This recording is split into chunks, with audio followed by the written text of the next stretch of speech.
Alright so guys, कैसे आप लोग? तो वेलकम टू योर चैनल वीरेरा व्लॉग। तो स्वागत करता हूँ आपका एक और नई वीडियो में। सो एज यूजुअल हमेशा की तरह हम अपने शहर के स्टेशन पे एंड आज सर्दी कल से थोड़ी कम है पर ऐसा नहीं है कि है नहीं, बिल्कुल कल से लेकिन कम है। आप लोग देख सकते हैं मेरे पीछे अभी भी आपको फॉग दिख रहा होगा। आओ मैं आपको इस साइड भी दिखा देता हूँ। ये देखो पूरे में आपको फॉग ही फॉग दिखाई दे रहा होगा क्योंकि सर्दी है बट कल से कम है। कल तो इतना ज्यादा फॉग था, मतलब कल तो मैं देख के ही डर गया था यार। मतलब ये क्या हो रहा है, इतना ज्यादा फॉग, पूरा स्टेशन गीला पड़ा है उसकी वजह से। पूरा मतलब हर जगह आप देखो ओस ही ओस मिलेगी हर जगह, मतलब इतना ज्यादा। ये देखो अभी मेरी आप इस पे दिख रहा होगा हुडी पे, ये देखो हल्का हल्का सा पानी जमा हो गया है ना ओस सी। कल तो इतनी ज्यादा थी, हद से ज्यादा, समझ रहे हो। और जबकि कल मैं वर्कआउट भी अच्छी तरीके से कर रहा था, उसके बाद भी पूरे उसमें पानी पानी था इतने ज्यादा। मतलब ऐसा लग रहा था ओस गिरी नहीं है, मतलब बरसी है, पानी की तरह बरसी है, इतनी टाइट बुरी तरीके से पूरे में ओस ही ओस। मेरी तो हवा टाइट हो गई यार। मैं तो यही देखता रहा कि ये हो क्या रहा है, लेकिन कोई बात नहीं, आज भी है सर्दी लेकिन कल से थोड़ी सी कम है। और अभी ये आप लोग देख सकते हो। और आज ना लाइट भी नहीं गई, कल सालों ने लाइट भी काट दी थी। वर्कआउट की वीडियो भी नहीं बना पाया था, लेकिन आज मैंने वर्कआउट किया ही नहीं तो वीडियो क्या बनाता। खैर कोई बात नहीं, कभी कभी वर्कआउट नहीं भी करना चाहिए क्योंकि कल मैंने लेग वर्कआउट किया था जिम के अंदर। और अगर अभी भी मैं वर्कआउट करता और रनिंग वगैरह करता तो ऑब्वियसली लेग फिर डैमेज होते हैं। इससे डैमेज इन द सेंस फिर ओवर ट्रेनिंग हो जाती है ना, ओवर ट्रेन हो जाते हैं लेग, तो फिर ऑब्वियसली इनकी ग्रोथ नहीं हो पाएगी। लेकिन फिलहाल अभी आप लोग देख सकते हो कि ओस थोड़ी सी कम है, यानी कि फॉग थोड़ा सा कम है। ट्रेन आ रही है, ट्रेनों को इस बार यानी कि डबल बार हॉर्न बजाना पड़ता है अभी, क्योंकि ऑब्वियसली ट्रेन वालों को भी कुछ नहीं दिखाई दे रहा होता कि साला कौन पटरी पे भाग रहा है, घूम रहा है, क्या कर रहा है। और तो ये दिक्कत हो जाती है। और अभी एक एक्सीडेंट भी हो गया था जहाँ पे हमारे शहर का ही था वो। देखो भाई अब ये हॉर्न बजाते ही रहेगा क्योंकि ऑब्वियसली अभी कुछ दिख नहीं रहा है, समझ रहे हो। तो अभी थोड़ा रिस्की हो सकता है। नॉर्मली कंडीशन में इतना हॉर्न नहीं बजाया जाता था, 2 या 3 बार हॉर्न बजाता थी ट्रेन और निकलती जाती थी, लेकिन अभी वो ज्यादा हॉर्न बजाएगी। अभी देखना एक बार और बजाएगी, अभी एक बार और बजाएगी, देखना बजाती रहेगी क्योंकि अभी उसको कुछ दिखाई नहीं दे रहा है ट्रेन को। बजा देखो इस सीट के ऊपर मैं वैसे रोजाना आके बैठ जाया करता था, लेकिन अब ये सीट इतनी ज़्यादा गीली हो चुकी है कि इसके ऊपर तो बैठना बिल्कुल भी पॉसिबल नहीं है। इस जगह वैसे मैं बैठ सकता हूँ, लेकिन ये भी जगह आज गीली हो चुकी है। हालांकि इतनी ज़्यादा गीली नहीं है बट हाँ, अगर मैं बैठा तो मेरी लोअर गीली हो जाएगी, जो कि मैं बिल्कुल नहीं चाहता। फिर ठंडा ठंडा लगता है पिछवाड़े पे, दिक्कत आती है। बट फिलहाल तो मैं यहाँ के मज़े ले रहा हूँ मौसम के। लोग मुझसे पूछते हैं कि और भाई क्या चल रहा है, तो मैं उनसे बोल देता हूँ सर्दियों के मज़े ले रहा हूँ। फिर वो पूछने लगते हैं कि भाई सर्दियों के मज़े कैसे ले रहा है। फिर मैं उन्हें बताता हूँ कभी रजाई छोड़ के घर से 4 बजे बाहर निकलो, तब पता चलेगा सर्दियों के मज़े कैसे लिए जाते हैं।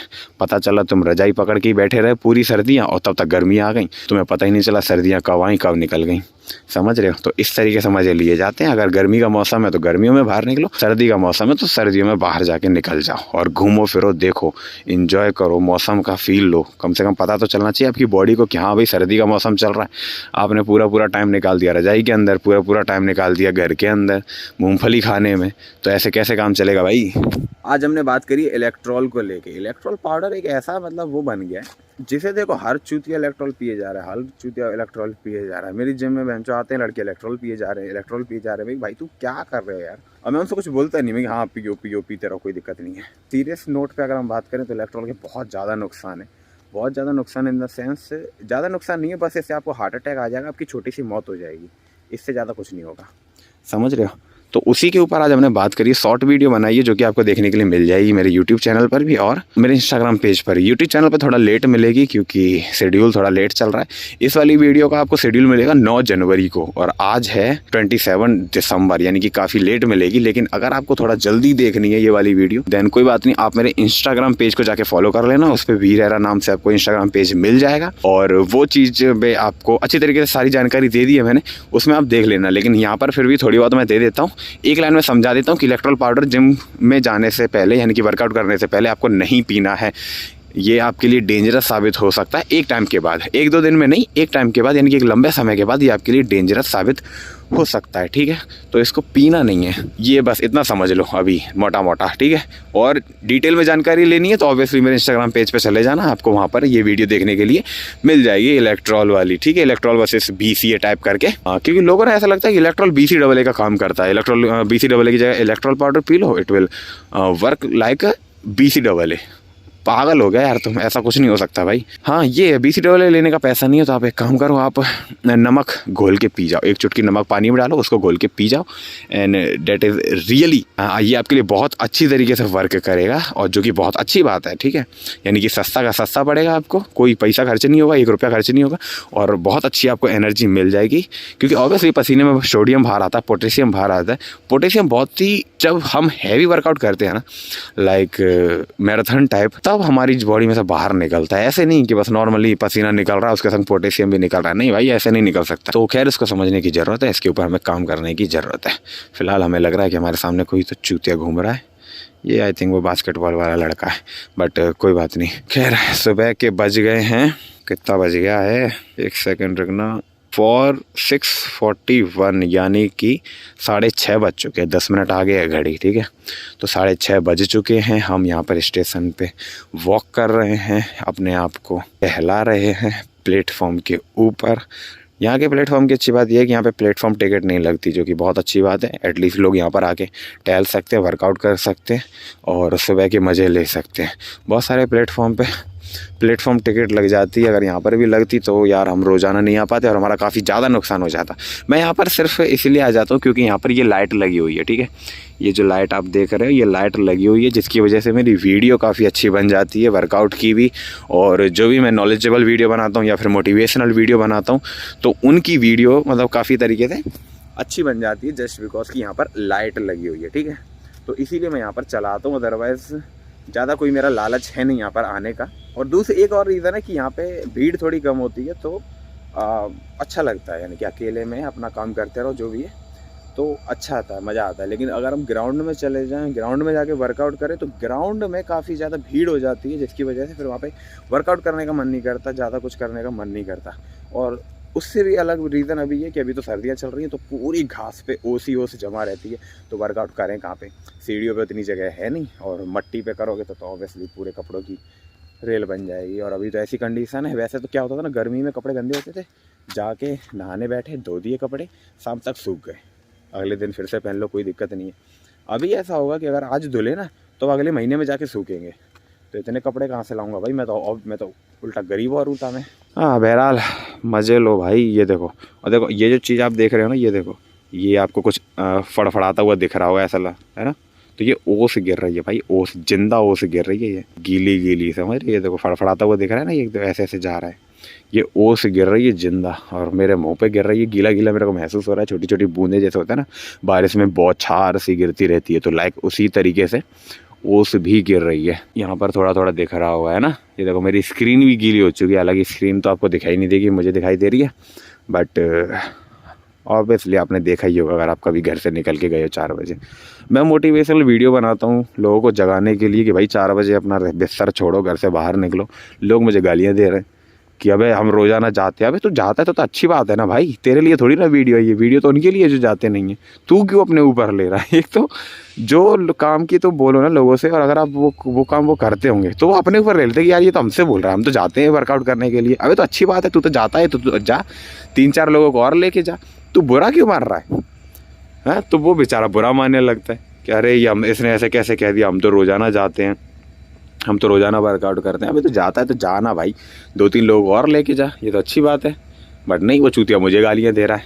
अब मैं गाली, अब एज अ सेलिब्रिटी मेरे कुछ फ़र्ज बनते हैं यार, मैं गालियाँ दे नहीं सकता, समझ रहे हो। बट मैंने कहा चल ठीक है, कोई बात नहीं, दे ले गालियाँ भैया, तेरा मुँह, जो तेरे को बोलना है बोल ले, कोई दिक्कत नहीं है। बट ये है, वीडियो को शेयर कर दिया करो तो वो ज़्यादा ठीक रहता है, क्योंकि मेरी जो उन लोगों तक वीडियो पहुंचे जिनको उनकी रियलिटी में ज़रूरत है। क्योंकि मुझे बहुत बुरा लगता है जब मुझे पता चलता है कि जवान लड़के, यानी कि एडल्ट लड़के लड़कियां, कोई सेंस ही नहीं बन रहा, सच में आ रहे हो, कोई सेंस ही नहीं बन रहा, 11-11, 12-12 बजे तक बिस्तर में पड़े हुए, निकल के ही नहीं दे रहे साले उसमें से बाहर। चूती, मैं तो अपने दोस्तों को इतनी माँ बहन की गालियाँ देता हूँ सिर्फ इसीलिए क्योंकि ना तो साले वर्कआउट करने जाते, ना ही बिस्तर छोड़ते। अब वही बात आ जाती है कि तू साले अपने दोस्तों को मोटिवेट नहीं कर पा रहा, तू हमें क्या मोटिवेट करेगा। देखो घर के बंदों को ना कभी कोई कुछ नहीं बोल सकता, ठीक है। भगवान राम की जो माता जी थी ना, वो भी भगवान राम जी को डांट दिया करती थी क्योंकि वो घर के आदमी थे। लेकिन जो बाहर की औरतें थीं वो उनको बहुत ज़्यादा प्यार करती थी कि हाय राम मेरा बेटा, इस तरीके से। तो ये तो सीन चलता ही रहता है। घर वालों से तुम कुछ नहीं कह सकते, लेकिन बाहर वालों से तो एटलीस्ट कह सकते हो ना। और बाहर वाले सुनते भी हैं, सबसे बड़ी बात तो ये है, बाहर वाले सुनते भी हैं।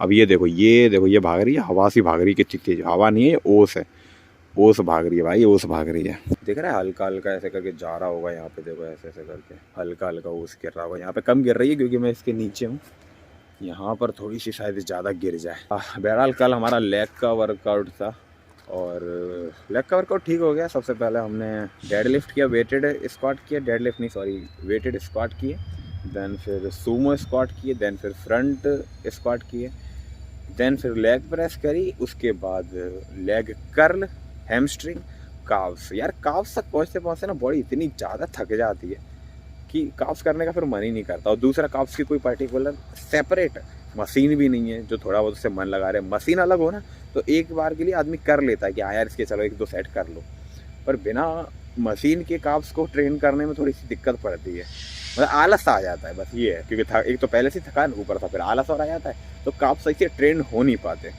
और मेरे लेग ऑब्वियसली स्टार्टिंग से थोड़े कमज़ोर रहे, जस्ट बिकॉज कि मैं रनिंग ज़्यादा करता नहीं था स्टार्टिंग में, क्योंकि उस वक्त मुझे रनिंग की इंपॉर्टेंस नहीं पता थी, इसलिए बस यही सारे रीज़न थे। और जब जिम स्टार्टिंग में ज्वाइन किया था तब मैं तो लेग का वर्कआउट ही नहीं करता था, क्योंकि मुझे ऐसा लगता था लेग का वर्कआउट करूँगा तो मेरी हाइट छोटी रह गई। जब नॉलेज नहीं होती तो यही सारी गलतियाँ करते हो, फिर आपका ट्रेनर और चूतिया मिल जाए तो और ही दिक्कत। बहरहाल कोई बात नहीं, आज है हमारा चेस्ट वर्कआउट, यानी कि आज हम चेस्ट मारेंगे। चेस्ट वर्कआउट कंप्लीट करने के बाद आज देखते हैं कैसा पंप आता है। सबसे बड़ी बात तो प्रॉब्लम तो ये है कि मेरी डाइट पूरी नहीं हो पा रही है। डाइट अगर मेरी पूरी हो जाए ना तो मतलब फाड़ ही दूँ मैं एक आध को, सही बता रहा हूँ। इतना तगड़ा कटिंग लेके आऊँ बॉडी के अंदर, इतनी तगड़ा साइज लेके आऊँ, मसल मास लेके आऊँ अपनी बॉडी के अंदर, आदमी देख के पागल हो जाएगा। बस वही ये डाइट कंप्लीट नहीं हो पा रही।